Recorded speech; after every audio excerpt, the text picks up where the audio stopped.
All right, everybody, welcome back to another episode of the Iron Purpose Podcast. This has been a long time coming. I'm really excited to have you on today, Evan Bungum.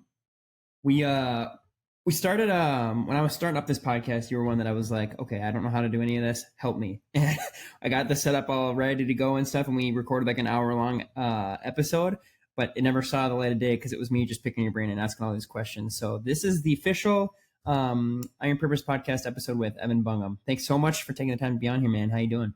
Love it. Yeah, no, I'm honored to be on here. It's been kind of fun since that day. It's like, I wonder if he's going to ask me to be back on. So it's yeah, no, I definitely feel very privileged and excited to be on, and it's good. It's a good day. It's a Friday, and we're one day closer to fall. It feels like. I mean, today's actually kind of cool out, so it's kind of nice. Mm-hmm. Big fall guy? Big fall guy. Yeah. I mean, I will say I love summer. Don't get me wrong. But it's like when we sit in this awkward period, like end of August to like, going like this weekend, like whatever, September 16th that it is, it's like, It's either really hot or it's maybe mild and temperate, but there's like no ever in between. Like we can never just go straight to fall where it's like, all right, it's such sweatshirt weather. We got jeans on, like let's just embrace fall. It's like, no, then, yesterday was 85 degrees and today now it's like 65 out. So it's like, what the heck? Right. It can never make up its mind. It's like you go to work and it's chilly out, so you have the heat on, and then after work you're sweating bullets and get back in your car and the heat's blasting still. And you're like, oh my gosh, who was that? What am I doing? Taking off your sweatshirt, whatever. 100%. Yeah. But we're almost there. I would say it's almost fall. My daughter's excited. I should say they're both excited, but yeah, we're already carving pumpkins. So if that puts anything in mind, that we're already there. Hey, at least your Christmas tree isn't up yet. That's okay. I'll give you the pumpkins. If I don't get me wrong, I love Christmas, but if I didn't like have like a little bit of like reprieve of saying like, no, let's just wait a little bit, it'd be Christmas after Christmas got over already. Just keep it up year round, decorate the Christmas tree different colors and whatnot. That's awesome. Yeah, so bow hunting, and we'll probably, we can start it off with a little bow hunting. Have you been out yet? For me, I haven't shot my bow since last year about this time, so I'm kind of slacking a little bit, but it's never I feel like it's too amen. I feel like it's a little too hot because right now, if you shoot something, you got to pretty much find it, clean it up. Otherwise, you risk it going bad. But have you been out yet? 100%. Yeah, it is the season for hot weather. I mean, bow openers was on the 13th, and it was a balmy 93 degrees in southeastern Minnesota. So is that what it was? It was gross. Yeah, and shout out to Thermacell. I did this on our podcast too, but like if we didn't have a Thermacell, I'd be in like Argentina flown away by some mosquitoes. But yeah, no, it's hot. It's too hot. I mean, the deer, in terms of like, deer in general, their movement suppressed when it gets to be warm, but talking like shooter bucks and stuff like that, like they move. You just got to be in the spots where they're at. And I just, I really kind of play all my cards out and wait till about that middle to end of October time frame going into that first week of before gun here for Minnesota. But I might make it out a couple more times. I only sat one time. And until we really get like a cold front, like today would have been not a bad day, but until we get like a significant cold front that comes through, I'll probably just be at home with the family. So there you go. Love that.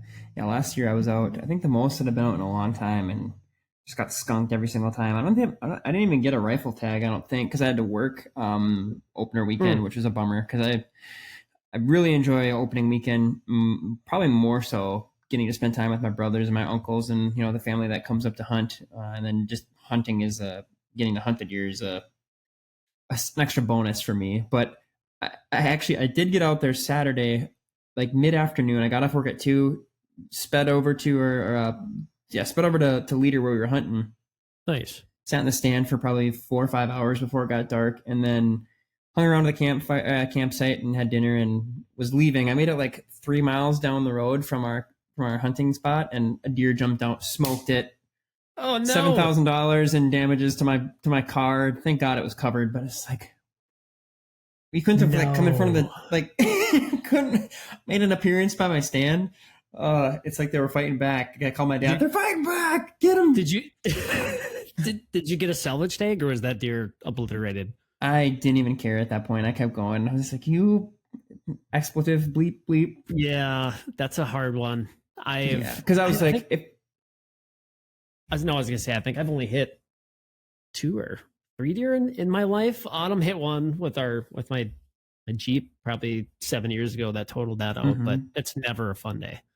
oh, it was the worst. I had to work the next day. I shouldn't say the worst because we made it through it. We're all right. Nobody was hurt. But like I went down the road just a little bit and I could hear like a dragging sound, and I was just like, okay, Oh, no. yeah. I look underneath there, and yeah, the whole front of my bumper was ripped off, and like in my wheel well around the wheel. So I somehow configured it up there because I was like 30 minutes from home yet, and it was Yeah. 9 o'clock at night, and yeah, I was like, if that deer's still alive, I don't want to have to put it down. Like, if maybe he made it, who knows? Yeah. But yeah, I Brutal. was upset. That was the extent of my hunting season last year. Well, hey, you got one. Here we go. One way or another, I get. Yeah, that's awesome. So we talked about the fall a little bit. How was your summer? Did you guys get out and get to adventure, doing any vacations or anything like that? It went too quick, I'll tell you that much. Summer always goes by too quick, but no, it was good. It was a blessing of a year. We got to welcome in my second daughter, Millie. She was brought into the world May 25th, so pretty fun day there. But yeah, really, we kind of just laid low this summer, hung close to home here. Went down to my mom's maybe a couple times in southeastern Minnesota, but a lot of lake days, a lot of boat days. Took Nora out golfing a pretty decent amount, which was a lot of fun. But I'm trying to think, big trips. Didn't really do anything crazy for trips just because with the newborn, we kind of stuck close to home. But yeah, dude, way too fast. I mean, I think Nora's pretty pumped for fall now because just as much as I'm a hunting nut, she's a hunting nut.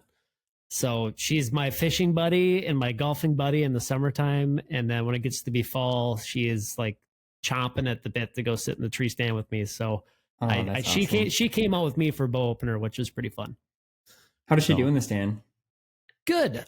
This was the first time she's actually been in a tree stand. I took her up in some people might frown upon that, but Nora is an above average sized 4-year-old who is, I hope will be a good athlete, but I trust her enough for being what her athletic ability is as a 4-year-old to climb a 7-foot ladder stand. And, we got her brand new safety harness. So she got all tethered down to the trees. So she was all good there, but, she does great.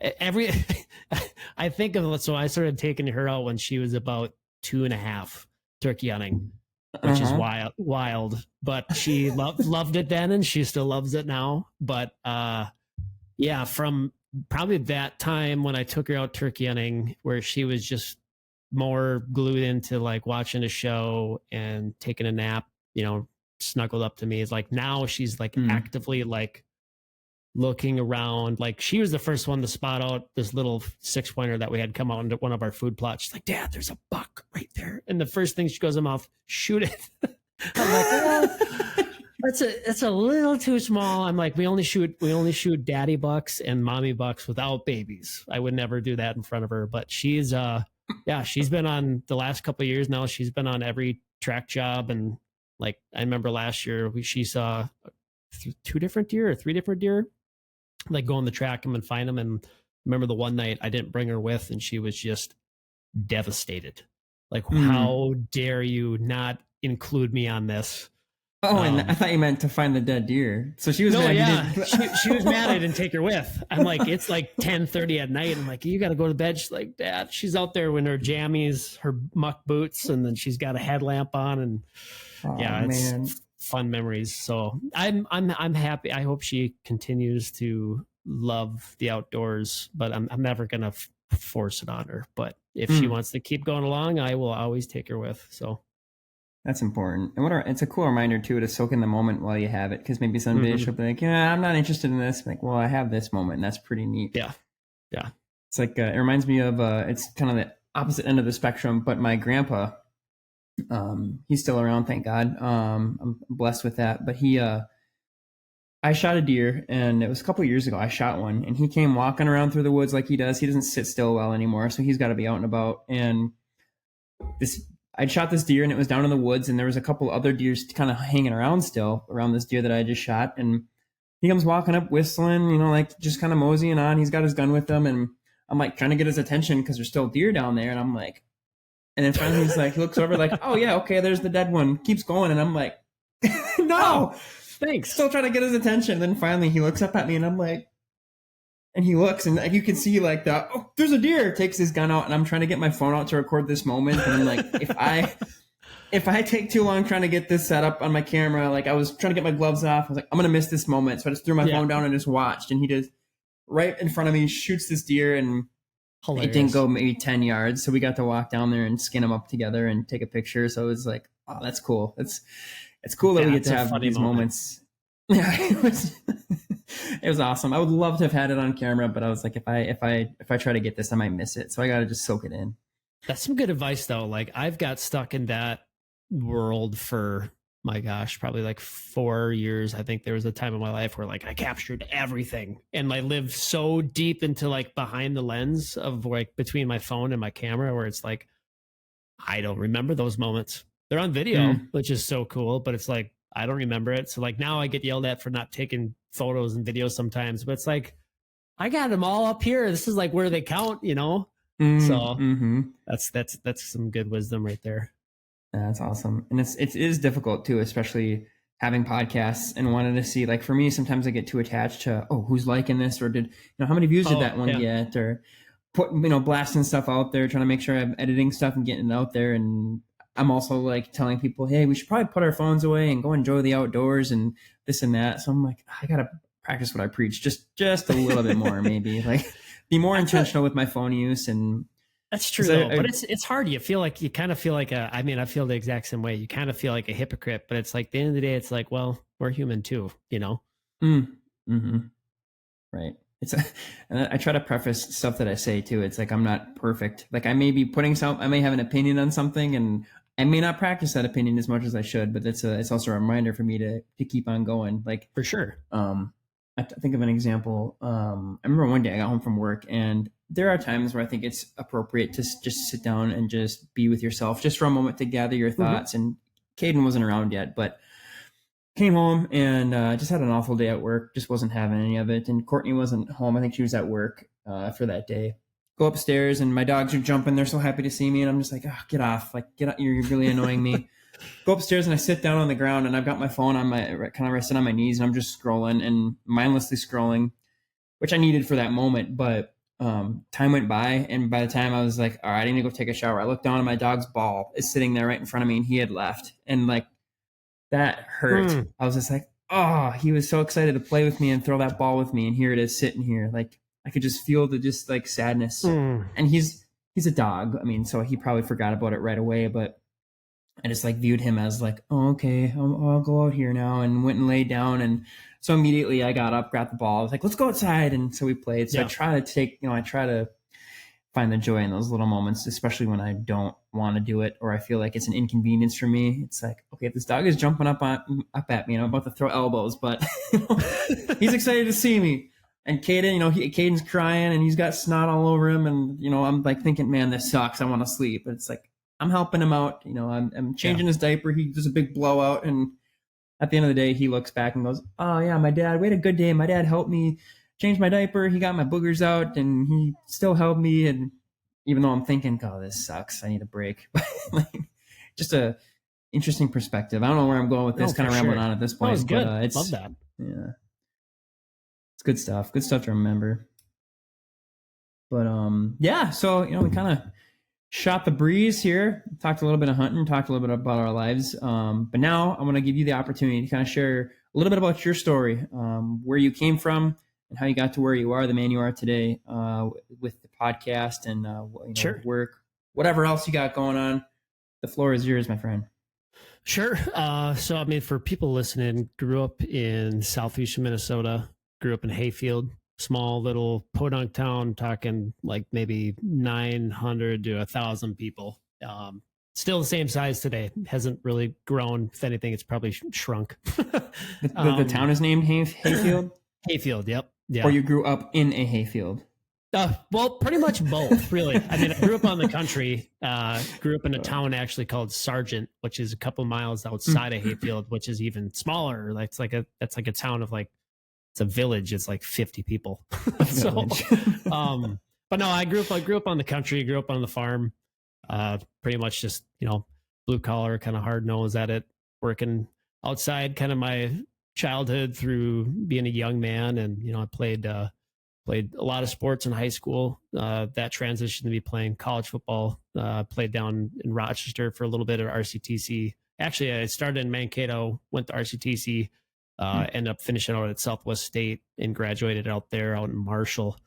And yeah, I mean, after that, I mean, life was at that time pretty good. My mom, my dad were still down at the farm. My brothers and sisters were just wrapping up high school. I was the oldest of four. And then, after that, moved to Rochester for a couple of years, met my wife probably about 2 years after being in Rochester. Then I think I don't even remember the dates, which is so crazy now because we've been together for 10 years now. This will be our 6th wedding anniversary here in, got to get the dates, in 5 days. 7 days will be our, I'm off on that. 8 days. Jeez, don't listen to this podcast, Adam. 8 days will be our wedding anniversary. Math is hard, but you know the date. And this should be, if anybody listening, I struggle with math.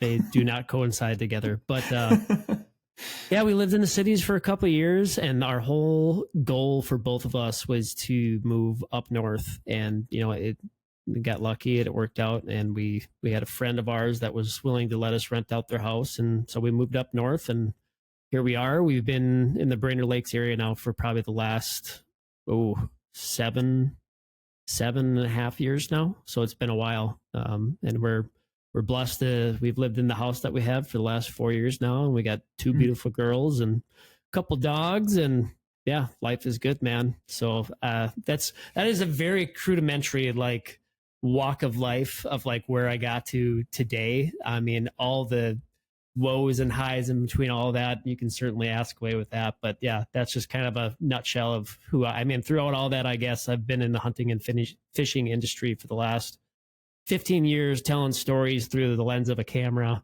If it's either been through mine or other people's, that's been my passion. And then on the side of that, I've had too many jobs to count that have been alongside of that. But I've been happily working with Sourcewell now for the last it'll be a year here in a couple of weeks. So which was pretty exciting. So, but yeah, that's awesome.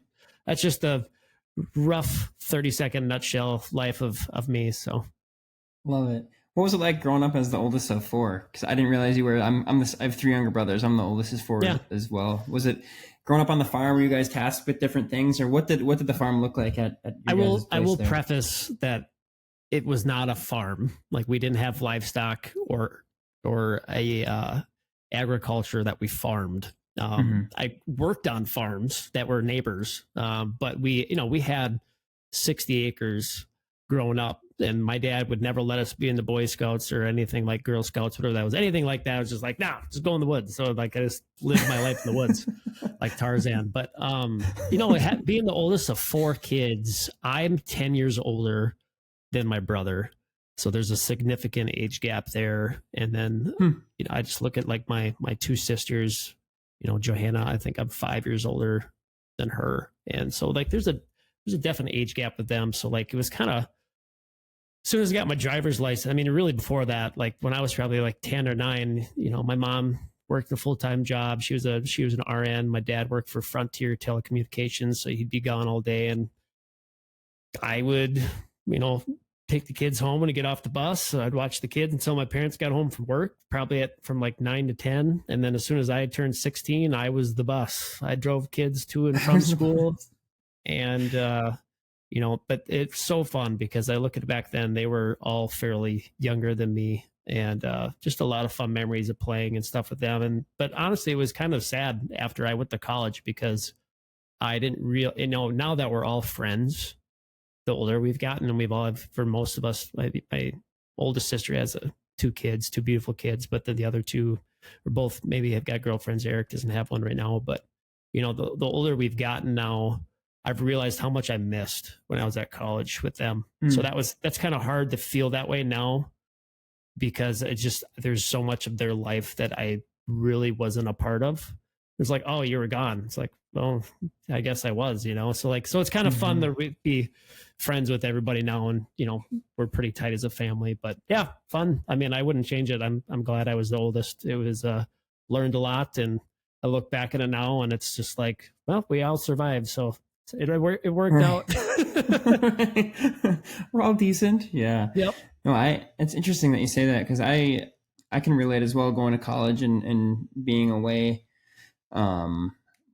We got along for the most part growing up. Sure, we'd had our disagreements here and there. We'd beat each other up, and they'd gang up on me, and vice versa. And but I remember going to college. I was playing football with my brother Jonas, just in the backyard, throwing a couple passes, and it was the day that I was leaving, and threw the ball to him, and he caught it, and then he just kind of sat down and started crying. And I was just like, oh man. And to be away from that, someone that cares about you that much for that period of time. And while I was in school, my parents ended up going through a divorce, and I wasn't able to be there for them through that too. And that was really tough. It was tough to miss out on that and not be there for them during that time. But I think they were able to grow and learn their own way through that. And maybe I'm a firm believer in everything happening for a reason. There was a reason why I wasn't up here, and it just kind of works out that way. And they're able to kind of form their own opinions and be their own selves, which is really cool to see. And then now, similarly, my brother, he has a daughter, he's married. And then my other two brothers I'm actually at my mom's right now doing a podcast because Nice. because Caden, my son, is Courtney's mom is watching him, and Courtney had to work. So I was like, I'm gonna run to my mom's real quick. But one of my brothers lives here, and then my other brother actually lives with Courtney's brother. So they're all in the area, and we're all able to just, be buddies, and it's cool how life kind of transitions that way. What's the age gap between you guys? So it's me, and then Noah is 2 years younger, and then Jonas is 2 years younger than Noah, and then I think Ethan is 3 years younger than Jonas. Okay. We're right along there. Nice. It's like 2-3 years all the way down, so it's pretty close. Ethan is 8 years younger than me, being the oldest to youngest. So and it's my mom actually just moved out of our childhood home within the last month and a half, 2 months, the house that we all grew up in together. And it's funny that I brought up the football thing.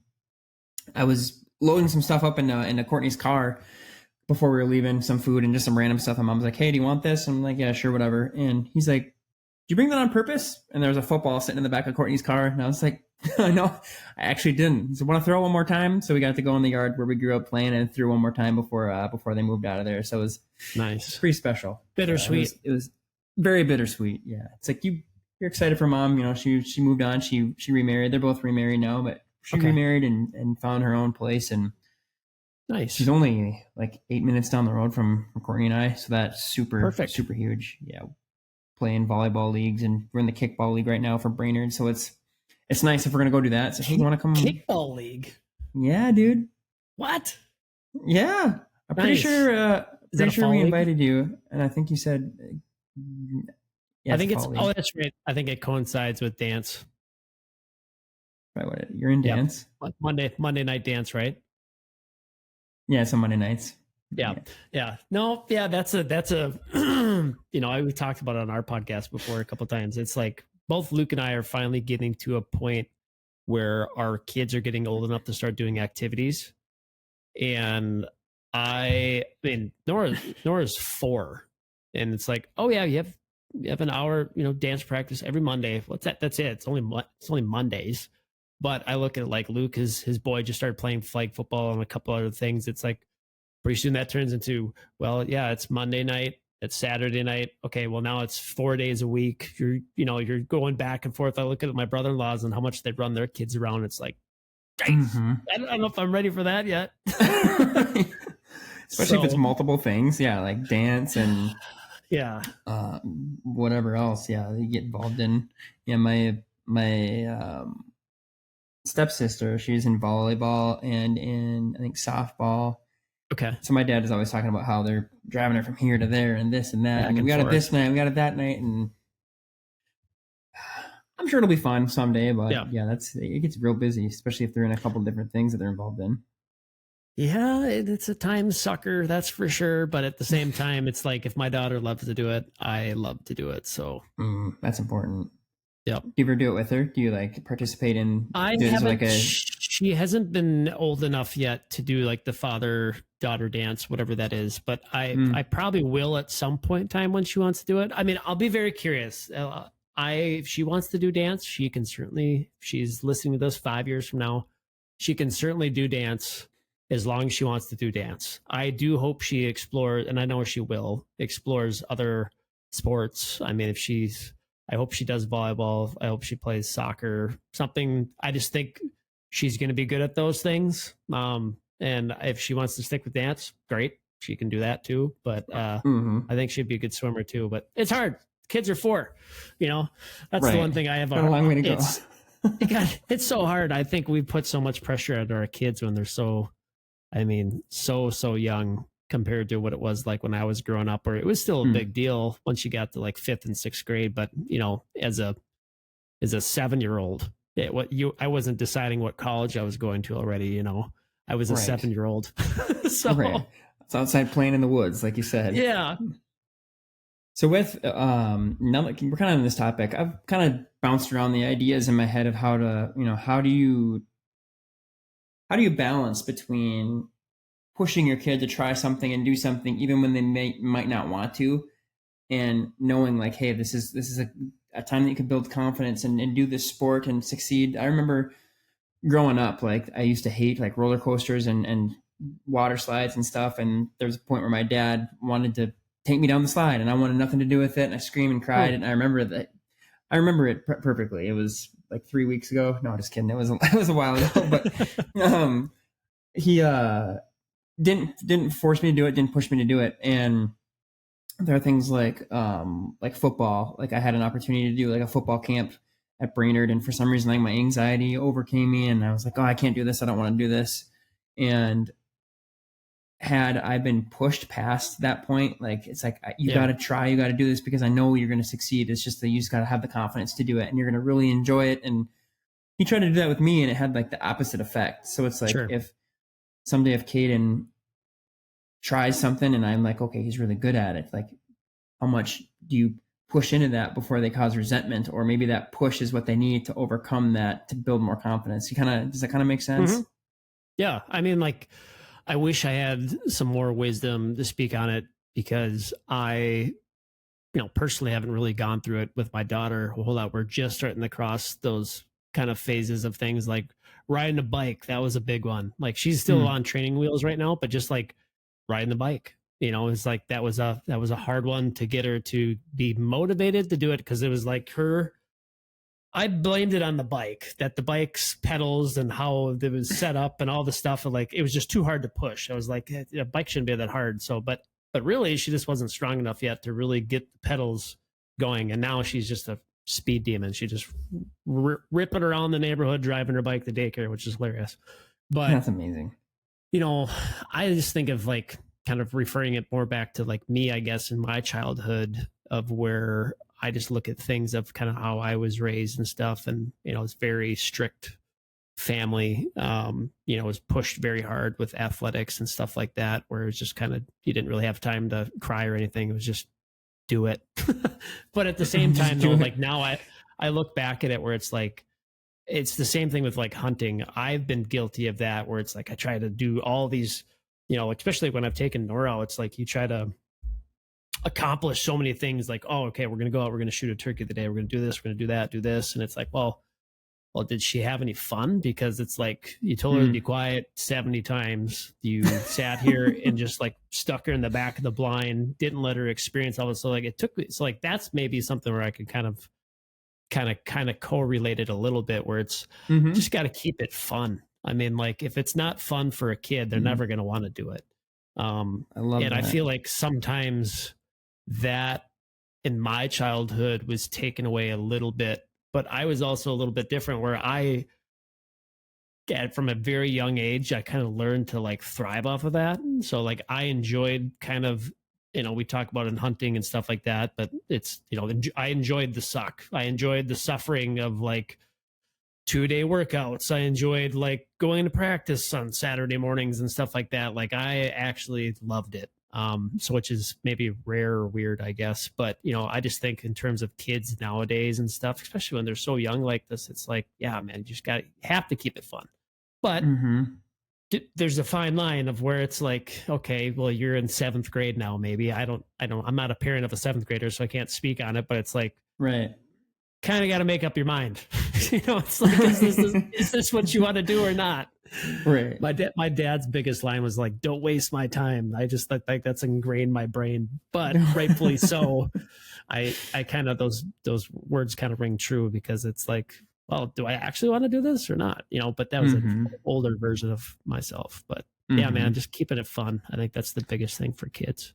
That's awesome. And you kind of pointed to it there at the end. Like, what is the intention behind it? Like, what am I trying to accomplish by pushing them to do this or not pushing them to do this? Like, is it because I really care about them and I see the potential and I want them to succeed? But at the same time, yeah, if they're not having fun or not enjoying it, then what's the point? Like, okay, let's transition that energy for sure and find something else maybe you're interested in. Well, that's a great answer. The mind of a 4-year-old is amazing because it could be, she'll be locked in. I think that's my favorite thing is like when I take her golfing, like this was a big year for her because she got her own, she had golf clubs before, but we actually got her like real golf clubs this year. Like her own set's got, everything from a pitching wedge to a driver to a putter to a 7-iron, and she's like, oh, I can go golf. And she's actually pretty good. But it took a while to get her there and like having to make it fun to where she finally wanted to start swinging the ball, or swinging the club, and hitting the ball, like where she struggled for a while to hit the ball and it wasn't fun. And we started playing hockey instead. So like her hand-eye got better playing hockey and just whacking the ball in the basement, and then translated that to like getting outside and actually golfing and then not caring. Like that was the hardest thing that I had. Like we'd get out and go to the like par 3 course here at Craigens and we'd play. And like, oh, we got to go fast. No, there's nobody out there. I'm like trying to keep up pace in my own mind so I can golf. And then I'm like, what the hell am I doing? It's not about me. It's about her. Right. So it's like, who cares if she hits the ball 17 times to get to the green? So yeah, I think as a parent, it just takes time to like have it click in your own head where it's like, well, what am I really trying to get out of this? Well, it's not that I'm trying to get out of it. It's like, what does she want to get out of it? Because after 30 minutes of her whacking a club around, she's like, Dad, can we just drive around? She just wants to go look for flowers on the golf course. So it's like, wow, her mind's away from this. And then it's like, well, then, all right, well, now I can golf. So, but yeah. Yeah, that's awesome. What is the intention behind it? 'Cause, yeah, at the end of the day, if you're going home and it's like, well, did they even have fun? Did I have fun? I was so stressed about making sure they had fun and they don't even care. It's just the mind of a child. I think a lot of us need to just resort back to that, just that carefree. Just let's just drive around and look at the flowers. If we're getting frustrated about our golf game, let's just drive around and look at the flowers for a little bit. Like if I'm having a bad day, it's okay to just drive around and take a look at the clouds in the sky or the stars in the nighttime. Like the mind of a kid is so beautiful, man. Innocence is a beautiful thing. It is. I guess I'm trying to think if I had any other questions before transition. Because that would be, that's honestly a really good transitioning point from, kids and their innocence and the world that we're growing up in, the world that they are growing up in. I've had a couple people on and talked about this topic a little bit, but it'd be interesting to hear your story as a father of 2 girls. I was driving home one day and there's a school bus stop and there's a girl standing there. I don't know how old she was, but she had her headphones in and she was glued to her cell phone. And the cold reality, especially where I work in the jail, I was driving by, there was like somebody could snatch her up and nobody would know. There wasn't a parent in sight. I could just whoop and nobody would even know about it. And part of me was like, I want to know, how dare that girl's parents not be there, not warn her of this, not tell her about this. But then it would almost rob her of that innocence. Like it's a kid should be able to grow up, run around outside and not have to be afraid of, somebody taking them or somebody hurting them or stealing something from them. Is that something that's kind of crossed your mind as a father of For two girls sure, man. of how do I prepare her for this? How do I prepare myself for this? I'd be curious to hear your answer I if you got think, one. being kind of, how should I say it? And everyone will interpret their own version of parenting themselves, and everyone's going to assume that the way that they parent is right. And at the end of the day, I can't change anybody's mind. Maybe I can help somebody with their mindset of how to be a parent, and I'm still learning how to be a parent, so I can't really, and I look at it where I've learned a lot from my dad, and it's unfortunate that he's gone, but I've learned a lot from him and my mom, and I give all my credit to them. That I grew up in a very Christian household, a very strict but fun household, with boundaries, and not that I obeyed them at all times, but I feel like as a young parent and adult right now, that those have shaped my mindset and to how I've really taken that into my parenting, along with my wife. My wife's from a similar background, and it's sad, man. It's sad to think that we live in a world today where those thoughts cross your mind.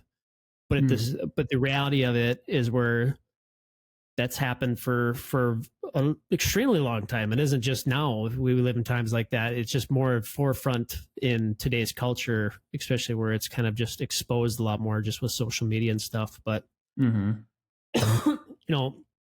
my girls, they're a little over 3 months and 4 years old right now, and I look at myself as the gatekeeper for those innocent souls that don't need to be exposed to today's monstrosity of media, the way just the way things that have been portrayed. I feel like kids' innocence have gotten, in the last 25 years, have gotten stripped away so much sooner than I look at me.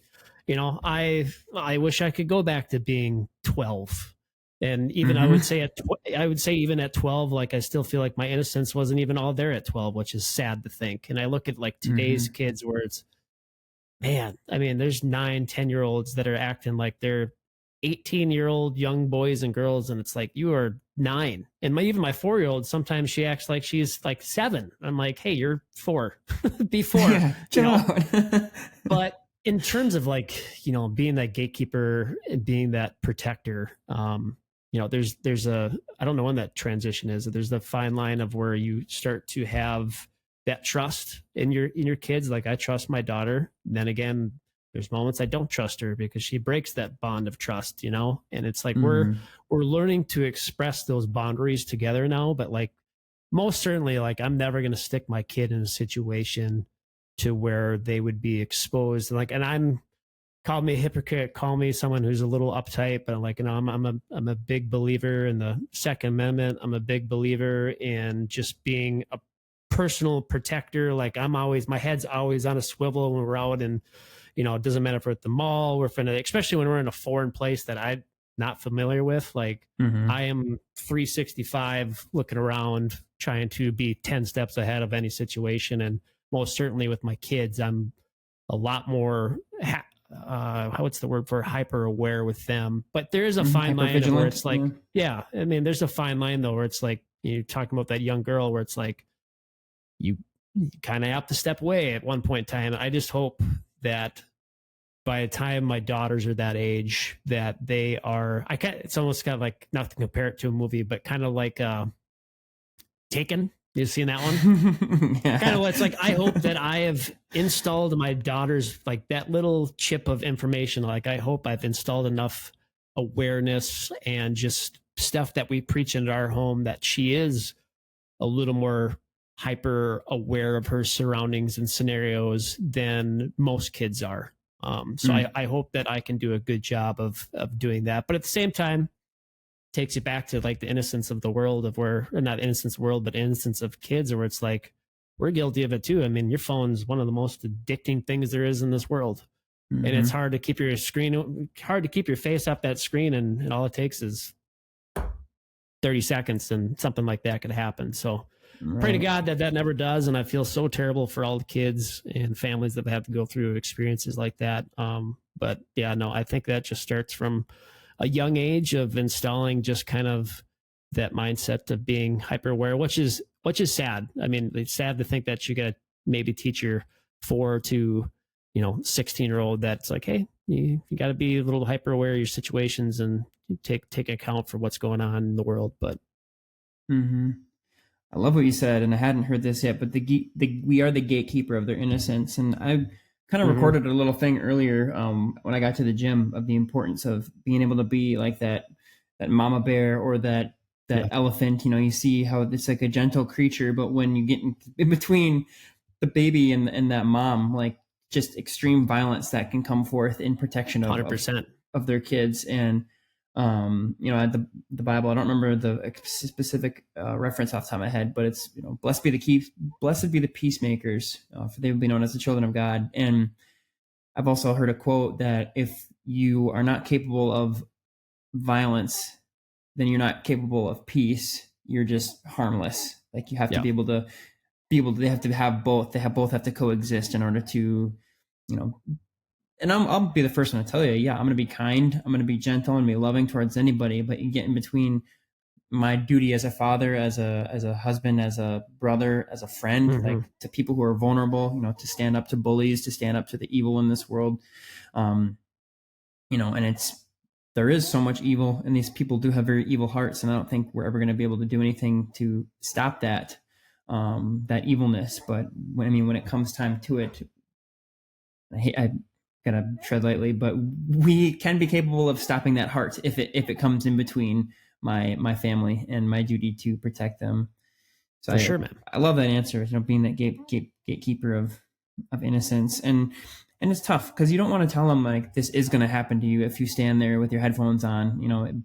It's more of I've been learning to try to tell him, Caden, as he gets older, like there are bad people in this world and they are going to take you, they are going to try to kill you, it's more of adding some situational awareness to like sprinkling it in there, like, okay, well, say you're going out for a jog and somebody pulls up next to you and they say, hey kid, you want a piece of candy, come in the car, like what are you going to do in that situation? This is what I think you should do. Or what if somebody steals your wallet? And I talked to a personal defense trainer and he instructor, and he said, make sure your kids when they get to that age kind of know how to cancel credit cards if their wallet gets stolen, or to turn the other way, go the other way if in these situations, because there are those people that live in denial of the evil that's in the world, and maybe they're just so what's the word, maybe oblivious, and also with the like with the whole Charlie incident, like the stuff that we were able to see just right on TikTok, any kids were able to see that video, and they just become blind to that is reality. It's like they oh, that only happens in the city, is what this gentleman told me. That stuff only happens in the city, I'm not going to worry about that. And they become the exact opposite, for sure, of that spectrum. It's the sad thing about our culture today is we've dehumanized so many things, from, I was just listening to, like, who was it talking the other day? I mean, like, before kids gets to be like 12, like between social media and TV and stuff, they've seen like 10,000 people get murdered in shows and stuff, which is crazy to think as like before you're 12. Like, I'll never forget, like, me sneaking down my uncle's stairs at his house with my cousins, and we were probably like 8, 7 maybe, and like catching snippets of Saving Private Ryan when it first came out on like DVD or whatever it was, and my dad, my uncles were watching it. Like, I remember that really, but that was like the first time you got to see anything like that as a 7 or 8-year-old, and now it's like I just go look at mom and dad's phone and I can see anything. But between anything, everything's so dehumanized, and if it's been drugs or alcohol or killings or rapes or whatever it is, it's all out there for it to be exposed to kids, and not only just kids but adults too. Taking it back to like Charlie's death, which is so sad and so unfortunate.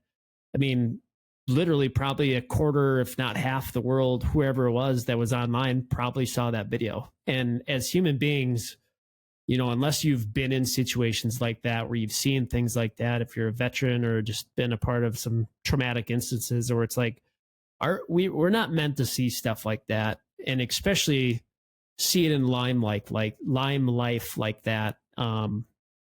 It's and I'm sure, I don't know if you saw it, but like, you know, for me, even before seeing it, just even like hearing about Charlie's death, I mean, like that brought me to my knees, and I was just besides myself and just started praying. But like seeing stuff like that though, it's oof, yeah, it's just a very internally gut wrenching feeling that it's like it's hard to express. But the more that things like that are exposed out there, these kids get to be more and more desensitized to it, where it's like, oh, that's normal. It's like, well, Right. that's not.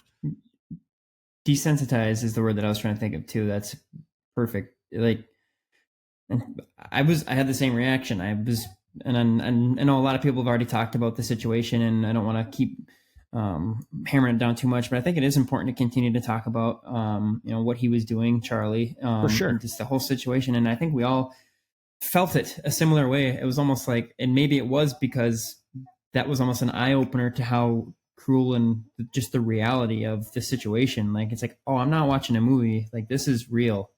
And this is somebody who has, I'd say 99% of the time the same view on things that I do. Mm-hmm. And I'm trying to, I know, like you as well, and we'll end talking about your podcast on a good note. But you've got a podcast, Wild Faith, and it's kind of what you're Yep. sharing with your buddy there too. That the faith portion of it, and your belief in Jesus, and how important that is, and just to be a good person and have these beliefs and have the your inner truth, and to see him get gunned down like that, it was almost like losing a brother. Like, I brought Caden upstairs. I think I'd just given him a bottle or something, and I brought him in. No, I was just woke him up and handed him off to Courtney to feed him. And she's like, "You okay?" And I was like, "No." And she's like, "Do you want to lay here for a second?" And I was like, "I'm just gonna go downstairs." And immediately walked out and just tears. And I was Yeah. just like, "Why? Yeah. Why does it have to happen?" And Courtney's like, "Well, did you really even know who he was?" I'm like, "Yeah, I followed him on social media, but it feels like I just watched a video of like a family member getting killed." And You just felt like you immense know him. impact. Yeah. Yeah. And the more I talk to people, the more I hear that, like, all Yeah. these people feel that same way. I felt like I lost a close friend. I mean, like I've followed Charlie for probably the last, I don't know, 5 or 6 years, but I've never Mm-hmm. wasn't like one of the, you know, mega fans where it was like I was going up to go say, I wish I would have. I really do. But I Right. mean, like I would always chime into a bit of his podcast, or I'd listen to some of his, you know, the typical shorts that you'd see online and stuff like Yep. that. Yep. But yeah, I literally felt like I lost a friend that day. It's amazing what you just said, because I feel like a lot of the other people that I talked to felt the same way, and even people that I didn't know like actually liked Charlie.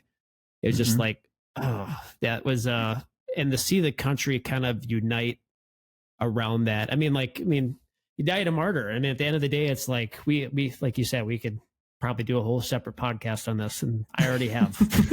And it's Yeah. like Right. it's it's extremely sad to see, you know, ideology get spun out of control to where a good man, a father, a brother, you know, a fellow follower of Christ, you know, get taken from this earth and die a martyr like he did, just because of someone's radicalized viewpoint that this man was pure evil. And then not only that, I mean, taking it back, and I've been pretty fired up the last couple of weeks here, but like taking it Mm. all the way back to the, you know, the other shooting that we had here in Minneapolis that hit really close to home, you know, Mm-hmm. seeing the media run with false information outside of the facts, and then just seeing people who really are that are out in the world that maybe have mixed viewpoints, or maybe are confused, or don't understand what's real and what's not, take things out of context. And man, some of the stuff that I read was just so dark and deep that it hurt me just reading these things. And I know I had to detach myself and get away. And even after Charlie's death, like I had to take we were texting back and forth about this week, and like I literally took the weekend off, and I turned my phone off, and I didn't talk about anything in the limelight of social media. We talked about Charlie a little bit, and it's like it's just it's just sad to see how divided this has split us as a country, but not really in the circumstance of where you would see it today in terms of like social media and the media, you would think it's that way. But I before this happened, I have strongly felt a movement amongst this country, amongst the youth, amongst the faith community that we've been growing. And then especially after, not unfortunately after this happened to Charlie, in a night, I felt like the whole entire world got his message and got a piece of the gospel. And there was this revolutionary just march, it felt like, in a sense. And I still feel like that's going strong now. And I hope that Erica does a really good job of taking over Turning Point and running with it. And, it's sad, but at the end of the day, I feel like we've gained a lot, or not necessarily gain. I think we've opened the eyes to a lot of other people to see perspective now, and maybe take away the blinders that they had on and see through some of the BS that's out there, and just realize that at the end of the day, like, God is the way, he is the only way, and that is the way to everything through life. And yeah, no, Charlie was just I'll leave it at this. He was a great man for what his beliefs were, and between just politically and just, he was a well thought out speaker. He was a great speaker, but most of all, he was a great Christian, a great dad, and he did his best to really spread the good word and challenge people. That was my biggest thing. I love that he challenged people, because not a lot of people go out there and really target the people that are maybe lost or confused, and really bring it to a educationally debate of what is right and wrong. And I just thought he did a really good job with it. Absolutely. Yeah, And you it's can sad he's tell in a gone. lot of his. I know, it really is. Like, I wish I could have had the opportunity to pick his brain or get a chance to just talk with him, because he was just a whiz, like so smart. Always just had an answer. And people would get so upset, not because he would, make them feel, like point a finger and be like, "You're doing this wrong. You're an awful human." It was, he made them think about what they were doing and go, "Oh, this is making me mad because he's right." 100%. And he was always like 3 steps ahead in a conversation, and like that was enough to just like de-wire people. And it's just cool to see, because some of the videos that you see out there, it's like they come back, whatever it was, like the next visit later, they'd find them somewhere else and be like, "Hey, changed my life, man. Like, thank you."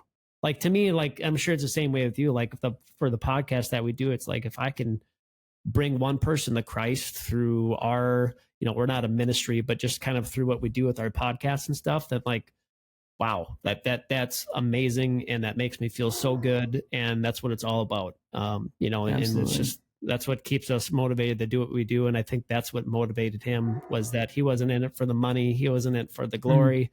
He didn't care about any of that. He just wanted to bring as many followers with what he could. So that's what I truly, truly respected about him. Absolutely. Couldn't have said it better. So we'll leave it at that. With your episode or your podcast now, I think it's a great transition to kind of just talk about what you're doing, how you got into the podcast realm, and how you came up with the name. I'd be really curious how you came up with that, and what the goals are, where the direction is headed for it. Love that. Yeah, no. So Wild Faith Podcast is a podcast that started back in 2024 with my buddy Luke Timmons. So we're going on almost 2 years now, which is pretty exciting. But take it back a little step back. So like I said, I've been in the hunting and fishing industry for a very long time. I was a content creator with a couple different companies, did my own company for a while, and then ran a company with my brother-in-law, ABO Outfitters, that I was producing content for that alongside Joe. And I had a lot of fun with that. And that business kind of came to a halt for a little bit. And like, there was this piece of just, I don't know, as a creator and stuff, like you just kind of got to create to keep things alive. And like, I was missing that itch. And, kind of leading up to that though, that, we stopped doing stuff with ABO. And then, unfortunately in 2021, I lost my father to suicide, which was a really, really hard one for our family. And like, my dad was like, we can talk about this too, but like, my dad was my biggest spiritual influencer in my life. And it has been more and more prevalent the older that I've got, now that I've realized that. And just the rock of our family. So that was a extremely difficult time, but in spirit of all that, after he passed, that was, I was pretty dark place for about probably about a year. And then I got asked to go to a RCIA class through Fuse here in Brainerd Baxter area. And that was one of the best things that's ever happened in my life. I went through and signed up for the Fuse class, walked in there. There was probably about, I don't know, 130 people that were just starving for the word. And maybe. And what is that class? So Fuse is it's a organization that's through the Brainerd Lakes Catholic Church, but it's basically the stepping stones to going through RCA, which would be you getting confirmed in the church. But Fuse itself is a separate program where they go through basically like these, I don't know how many chapters as it is. If it's 12, starts from October and takes you all the way up to Easter. And it's every Tuesday. And it was for an hour and a half or 2 hours. And it wasn't about being Catholic. It was more a sense just like, hey, we're going to start from the beginning and we're going to go to the end and we're going to teach you everything in between.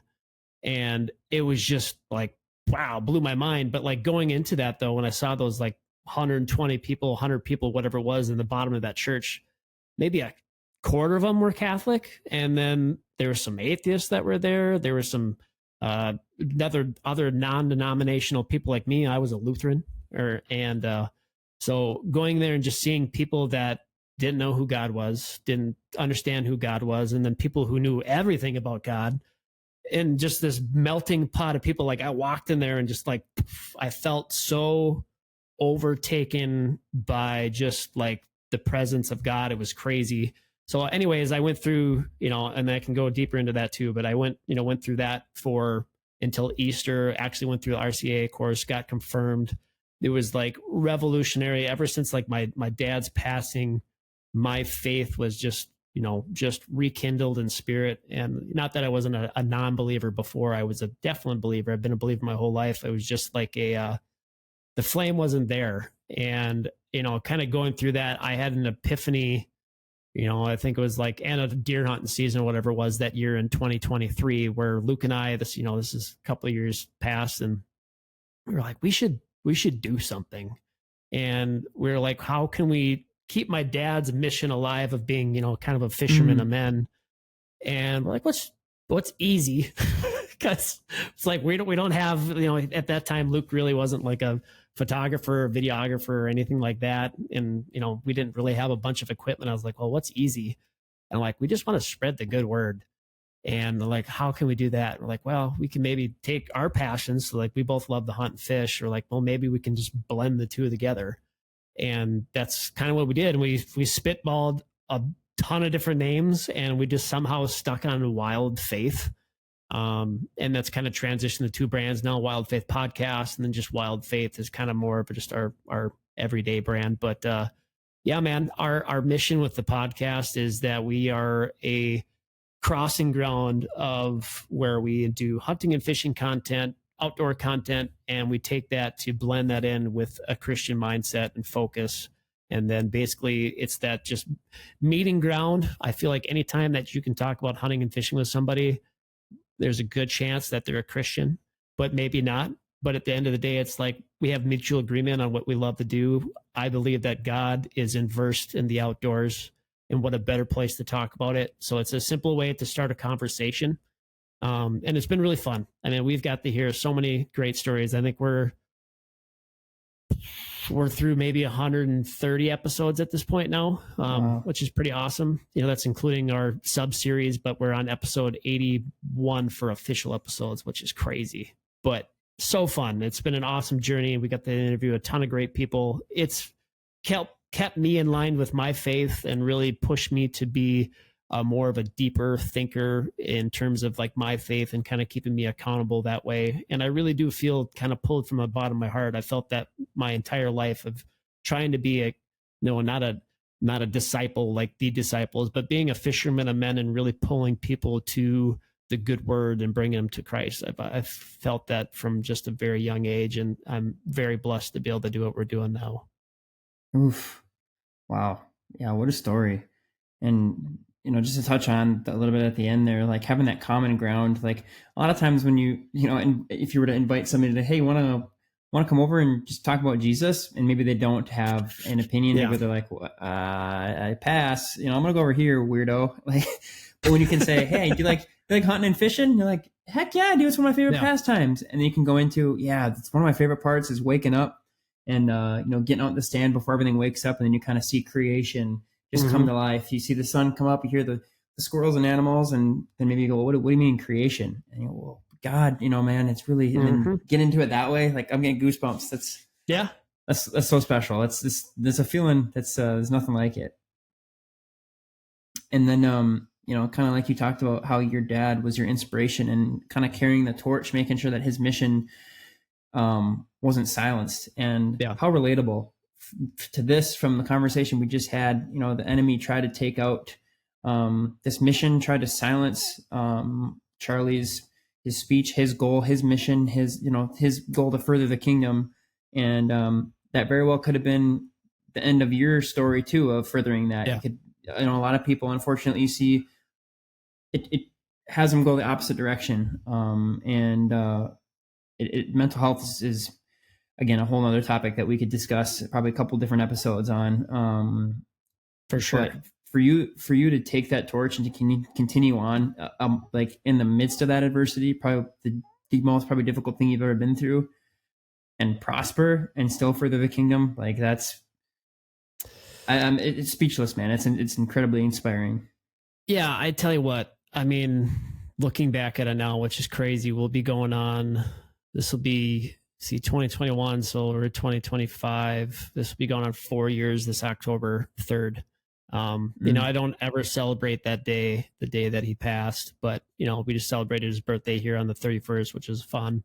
And it's time. It's a marathon. In terms of we're still in Suicide Awareness Month right now, so I mean, be sure if you're listening, we'll go down the rabbit hole here for a little bit. But I mean, 988. Be sure to give a call out, talk to your friends, love everybody up. But we're going on year 4 now, which is crazy, and it's a marathon. It's a wound that never heals, and it's honest to God, kind of going. That first fall was rough, super super rough, and then I got to, like I said, I kind of got a place in my faith where it was just, I lived a whole year of just trying to fill things with time and just put other things before. I put so many other things before God. It was, it was the fattest I've ever been in my life. It was just so many other things of where it's just like, I felt so distant from the big man. And it honestly kind of going up to that night of Fuse, which started in September, like I was just replacing things, so many things that I could do outside of God, maybe going to church here and there when I could. And I just kind of refused to just give in at that point of where it's like surrendering myself. And I'm such a firm believer in that. And we talk about it on our podcast quite a bit. Like it's one of my favorite, not parables, but phrases from like Billy Graham, where he's talking pretty much where it's like, you can get to a point where at your lowest of your lows and you're feeling so unworthy of his presence, of where it's like, I don't want to pray. I don't want to go to church. Like I'm not worthy. I've been there. It's like this whole entire time, like God is just always just sitting with his hand, like ready to put it on your shoulder until you're just willing to humble yourself and submit. And it's like the feeling, like I get goosebumps and like choked up talking about it now, but it's like the moment that happens, there's so much freedom and peace. And like, I just was so moved the moment that happened to me. And then like God took me through this journey through that 6 months, kind of leading up to Easter, to where it was like things happened. And everybody, I mean, I can ask this for you too, but like it's, not all the time if you ask God for a sign is he going to give you one. It's what a blessed opportunity sometimes when he does give you the signs. But I also feel like you got to be actively looking for those signs to see those things. And I had a moment, where a couple different times where it's like went through that first evening at RCA, which was amazing. And this was really my first time kind of like going through church too, like really in depth through church. I'm not saying when I was a Lutheran, we didn't really learn about a lot, but like going through, I've never gone through like school for church almost. I was learning so much about my faith that I didn't know. And I was challenging a lot of things because like at this time, I'm still trying to like wrap my head around like why in the hell would my dad do this to us? And I'm Mm. angry and upset. My dad was the biggest Christian that I knew in my life. And it was like, how this goes against everything that he ever believed in. But, talking about like mental health, like I was my Mm-hmm. dad's therapist for 30 years. I was the one person that he would convene to and tell me what he was thinking and what he was feeling and all these different things. And my dad has his own demons that he was fighting. And it took me a really long time to like comprehend and understand all that because really I was just a kid too. But going through the church, I mean, like there was one evening we got done with our lesson, and then we sometimes would do like a little mini mass afterwards, and we went upstairs and we prayed for a little bit. And I just remember, we're sitting up in the pews. I was like in the second row at St. Francis, and full. I mean, we got 60 people in the church right now. And I just kind of shut my eyes and I kind of prayed. And I must have like blacked out something. I don't know. Cause like by the time that I stuck my head up and I was praying and I was just kind of asking God for a sign, it was like, I really at that point I was kind of on a fence. I was like, either I got to stick with this or I got to get out of this. And I was kind of like, give me a sign. I really need somebody to talk to about my dad. Like I was just like at a level, and I opened my eyes and I looked up, everybody was gone. Not a single person in the church. And it was like, what happened? Like we were just all sitting down praying and stuff like that. And, just closed out the little mini mass that we had. And there was not a single person there. And I just, in my prayer, I was just asking, I was like, God, give me somebody to talk to. And then like I turned to my left, one direction I didn't look yet. And there was, Deacon John was still in the church. And I just kind of convened to him and we started talking, but I didn't realize like, it just felt like an eternity passed, like I was sitting there just kind of praying, and all of a sudden it was like the church was completely empty. And I looked out and I was like, oh, there he goes right there. So we talked for, my gosh, like an hour. I felt so bad because it's already like 8 or 8:30, and he just took the good time out of his day and talked with me about it. And through then there was just other random things that would kind of happen, like, and also this is a time where talk about all the evil that exists in this world. We become so blind to it, especially those where maybe you aren't walking as closely as you think with Christ, or where you become so blind to it that it's just everyday mundane life of where it's like, yeah, okay. And then, you start to get closer and closer to God, and you start to realize and see these things. And I feel strong in this, that it's the Holy Spirit speaking to you, where it's, you start to see things that you've done before or seen before. And it's like, well, that's not right. And then all these other things that just don't seem right in the world start to be more and more prevalent in your life. And you're like, well, man, like what the hell have I been doing for the last 15 years, Right. and you can feel when you get distant from him that he starts to draw you back closer. But I will say at that time, going through that 6 months, that's the most the devil's ever worked on me to get me back. And there was nights where I was having like, literally like we're complete the dark. Sorry, we're going down a complete rabbit hole, but I'm just talking about these moments that like, please, really showed me like the side of good and evil, and that I was doing the right thing. And like, there was a couple nights where I had it where it's like never outside of my dad's passing, just because that was such a experience. I've never felt something so. This was just like a Tuesday night with my family. I put the girls down to bed and I was going to bed. I've never felt such and this is probably 4 months after I was going through class and stuff, never felt such a dark, I don't know, being or presence or whatever it was like if you just took all the light of the world and just sucked it, gone, it was gone. That's what it felt like. And it was like almost those paralysis sleeps. I don't know what that's called. I can't remember. Where you're like in a dream, but not in a dream. What's that called? I don't know off the top of my head, but I know what you're talking about. Lucid dreaming. Yeah. So it felt like that, and I could do nothing. And it was like the saddest I've ever felt. It was the darkest I ever felt. And it was definitely just like, man, he was doing something to me. And at that time, the only thing I could do is I had my voice. And I just started praying the Lord's Prayer, and I just went back and forth, and I said it probably like 4 or 5, 6 times. And eventually it was just like someone snapped their fingers. All the light was back in the world. I was back in my room.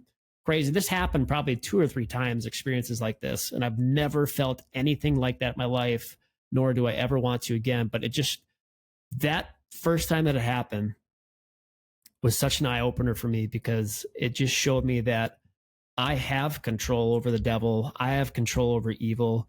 God is the Father Almighty. He is the number one. He is the Omega. He is the Alpha. He is everything, where it's like anything through him is possible.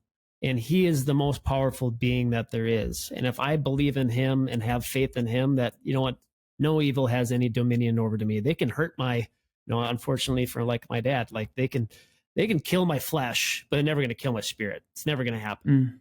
And I, so going through that 6 months of just kind of just radical faith transformation, just completely switched my life over, man. And like, I cannot imagine life without him and with me. And like, yeah, there's days that I really struggle. And am I a saint? No, I'm a human being. I sin every day, just like every single one of us. But I have so much more peace in my life now, and so much more joy.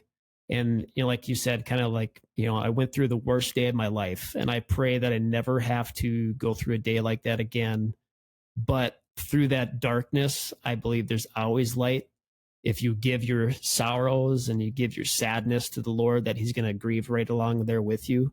And he was able to give me one of the most beautiful things in my life, outside of just kind of this platform that he's given me my voice back into my spirit. And then also, like, so many good things have happened since then. Like my sister has 2 beautiful kids now. My wife and I have 2 beautiful kids now. Like, just so many blessings have come from such a dark day. I really wish that my dad was here to critique me in times and, just give me like worldly advice. But it's like, man, he lives with me every single day. And it's so fun to see my daughter talk about him, and just, like we were just visiting his gravesite, even though I know he's not there the other day. But like, that's always the thing when we go back home and we go hunting and stuff. And she's like, she went up there and there's the sweetest thing in the world. She's like, oh, Grandpa, I miss you so much. And then she just kind of went down I don't know, it's like a 2-minute little conversation that I couldn't understand that she was having with him. And it's like, he's everywhere, so it's like, I truly, truly miss my dad, and I love him so much. But it's like, now that I've kind of found my faith, and through all of that, like I've got to realize that he is, just like God is, he's everywhere, and he's everywhere that I want to bring with. He's not, he's not dead. His body's dead, but his spirit's alive. And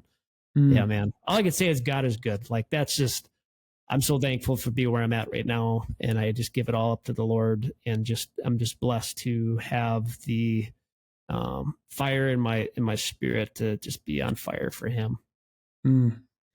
That's so powerful. And again, like I said, so inspiring how a dark day in your life, the enemy knew it was like, oh, I got this guy right here. He's going to give up. I'm going to get him to these lucid dreams. I'm going to make him feel so alone. And like, this is going to break him. And for you to fight back and go, nah, this is only the beginning. Like this, like, it's just, if it'd be really interesting to see the enemy's face, and feel how the enemy feels, knowing how hard he's pushing to get you down, and then for it not to work out, for him to see God through you. Like, it's like, I think it's a song by Mercy Me called Spoken For. Like, my heart is spoken for, like the enemy's coming after you, and he goes, and God steps in and goes, no, this one's mine.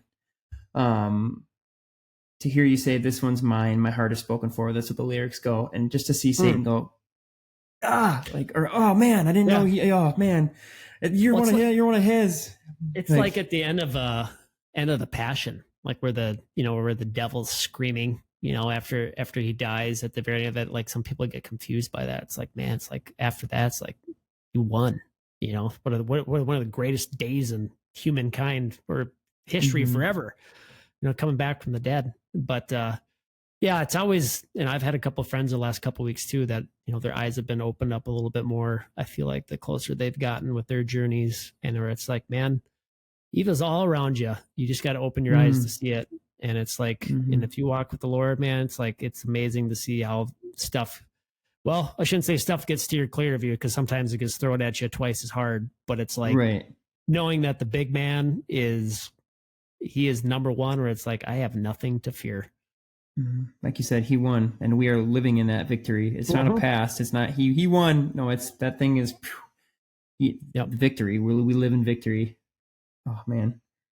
One other quick thing that came up during that your story there with Sure. the one guy that was left in the church, and it makes me wonder how many times I was that one guy left in the church and I didn't see it. Where maybe somebody really needed me to be that answer, where God was saying, "Hey, Mm-hmm. go over here. I need you to do this because this person's praying for you right now." Mm-hmm. And it'd be interesting to hear why he was still there. I don't know if he was required to be in the church, but it would have been interesting to hear. Okay, well, why are you still here?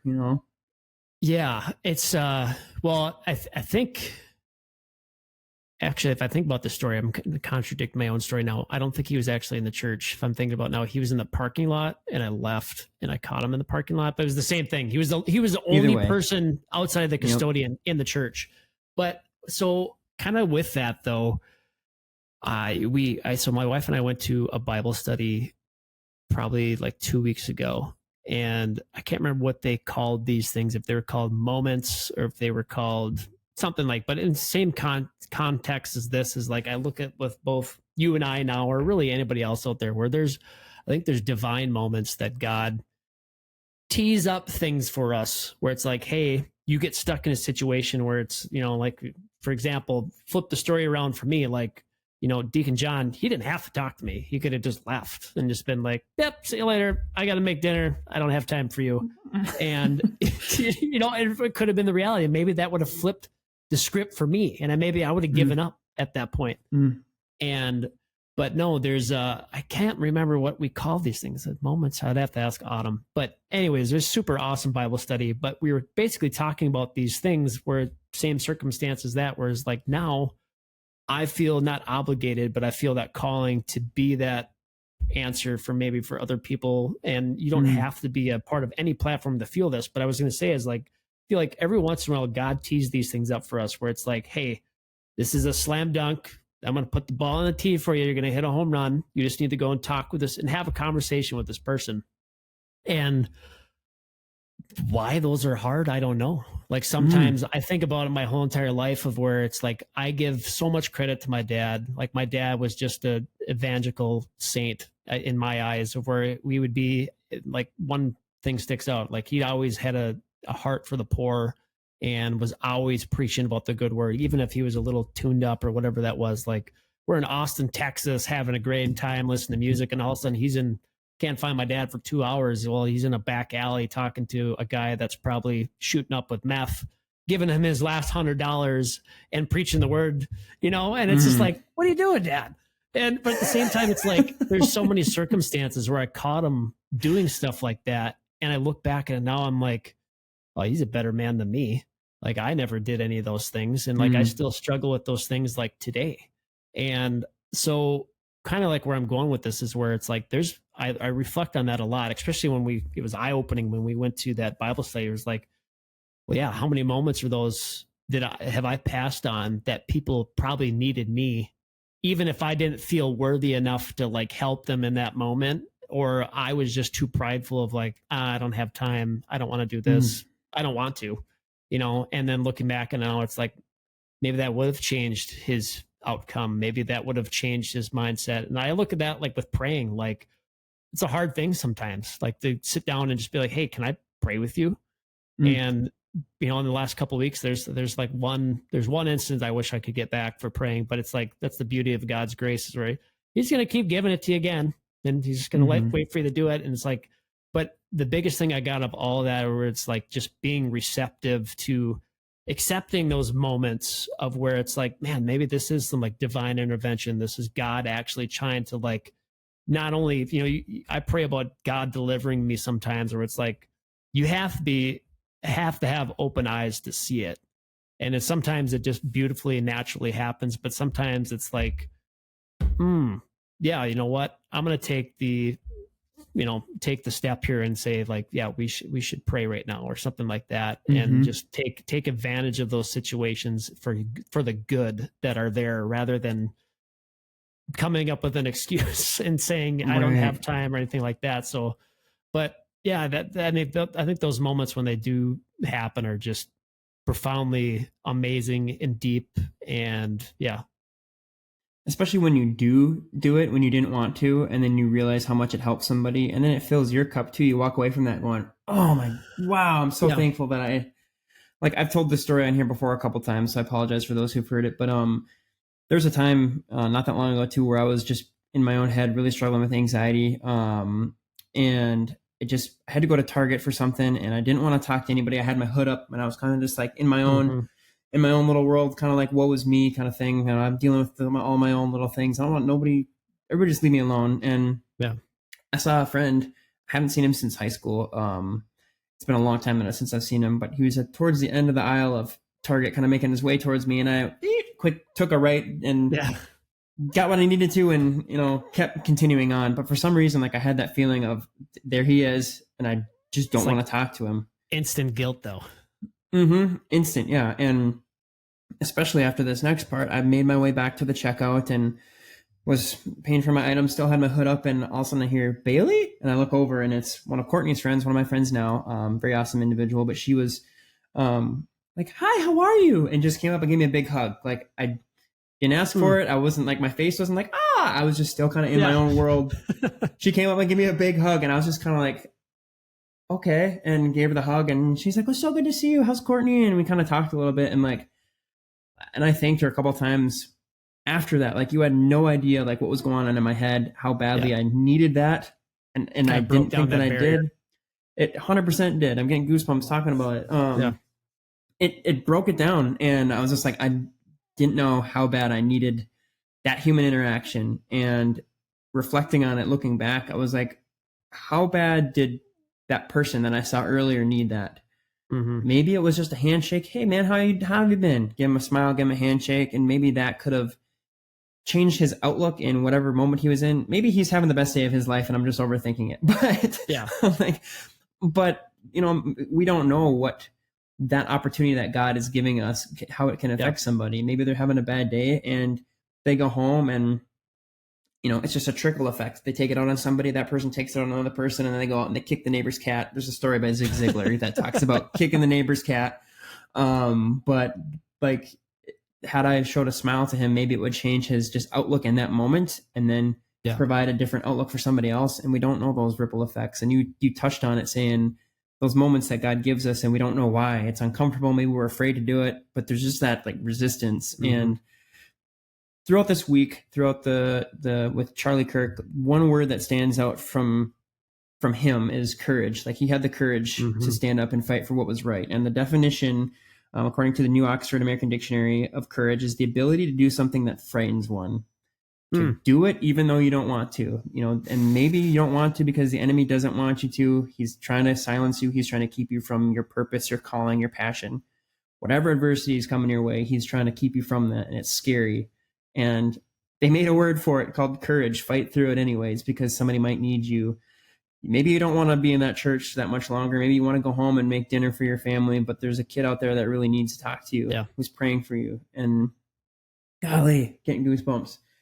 It's such an eye opener for me to just kind of open my eyes, take my hood off, and try to be there for other people, and not be afraid to reach out as well. Like, don't be so lost in my own struggles or my own, victim mentality, and just say, "Hey man, I need," maybe I could have come and went up to him and said, "Hey man, I really need to talk to you.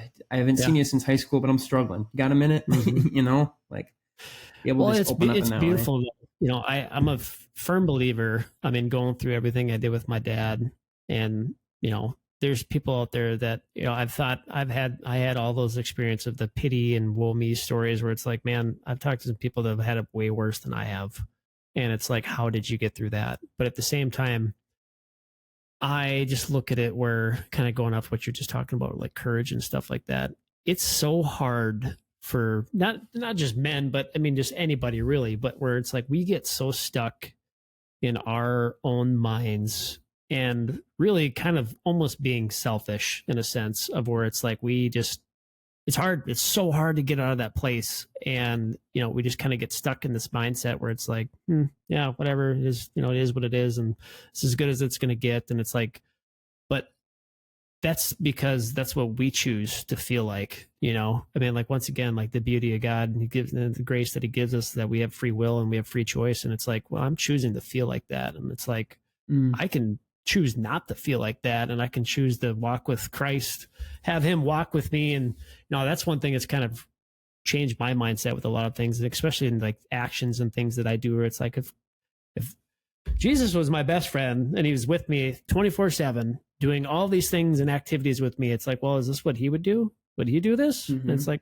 well, probably not, and right. But it's like all these, you're just talking about it, these divine intervention moments that we get, that Christ gives us. And it's like, what a beautiful thing. But at the same time, it takes courage to be a Christian.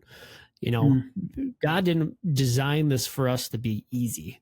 It's right. The easiest thing for us is knowing that God died for our sins and that we're forgiven for our sins. Like, that is the greatest thing of all time that he has given to us as human beings, is that he died for our sins.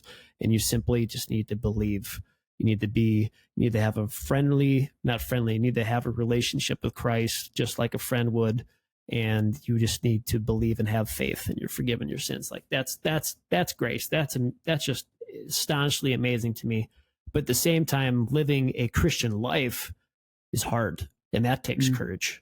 God didn't design you to walk the straight and narrow path. He designed you to walk the zigzag path that's going to throw curveballs at you. People are going to be hucking tomatoes at you while you're walking by, But it's just so fun to hear. Like, I love. And it's, I just love hearing stories. Like, your story is such a great story. And it's like, there's so many stories that exist that out there. And I think that's maybe why you enjoy doing what you do, vice versa, same with me. Like, I love stories, and I feed off of stories, and it just makes me, makes me feel better about myself on the times that I've been very self-conscious and maybe like have kept thoughts into me, and knowing it's like, you never think that anybody ever feels the way that you do. And it's like, no, there's a lot of people that feel the way that you do.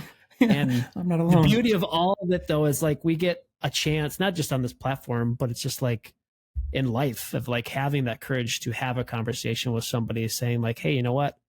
I could really use you to talk with you right now. And, talking with somebody just about anything. Could be just maybe just need somebody to talk to, and that's just the beauty of that. And I just really think God works in mysterious ways, and he'll never give you something, or will never give you too much that you can't handle. And then I really believe that he just force feeds people into your life, where it's like, hey, like that one lady, like, she's going to go up and bear hug you. You're not getting out of this. You have no choice. Like, accept it.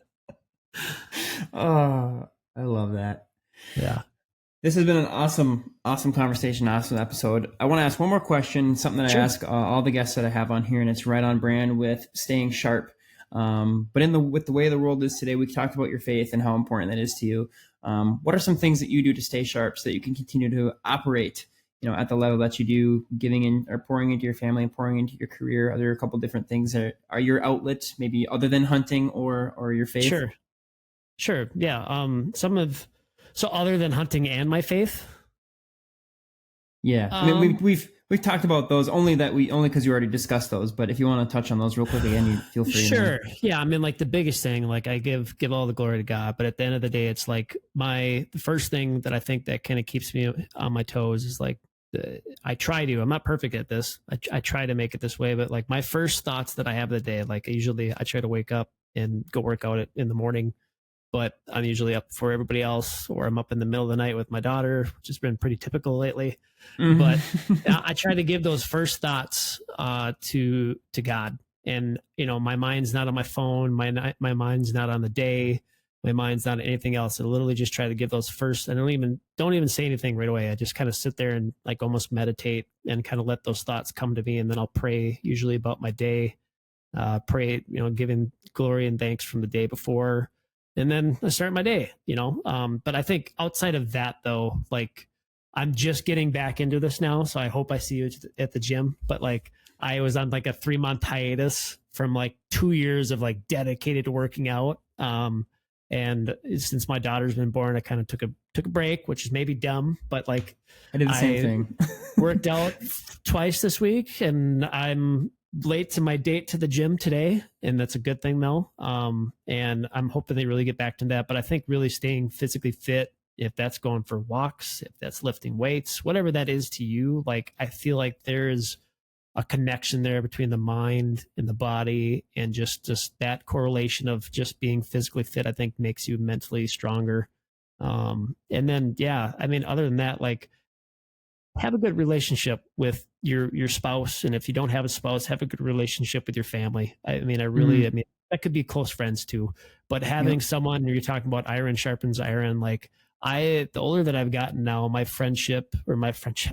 circle of people is gotten substantially smaller, but rightfully so, because the people that I have surrounded around in my life now are very honed individuals, to where those are the instruments that I need in my life to make me sharper, compared to having a bunch of just gravel that I had before in my life. Nothing against those people. I love all people, but at the same time, it's like the people that I've surrounded myself, my nucleus now, I feel like really are wanting the best of me. And not only that, they're wanting the best of me, which is making me kind of be a better man than I am today. And they challenge me. And so I thank them for that. But yeah, those are probably just some of the big things. But I mean, other than that, like I need to get back into a better habit of doing this daily, but I know I do it weekly. But just reading the book, you know, like I have so many Bibles. I think I have like 6 Bibles. I've got probably 4 or 5 of these Psalm books and daily devotionals and all those types of things. But trying to just ingest some form of scripture content throughout the day, and then just kind of vicariously praying throughout the day, I think if the days that I do that, I feel really good.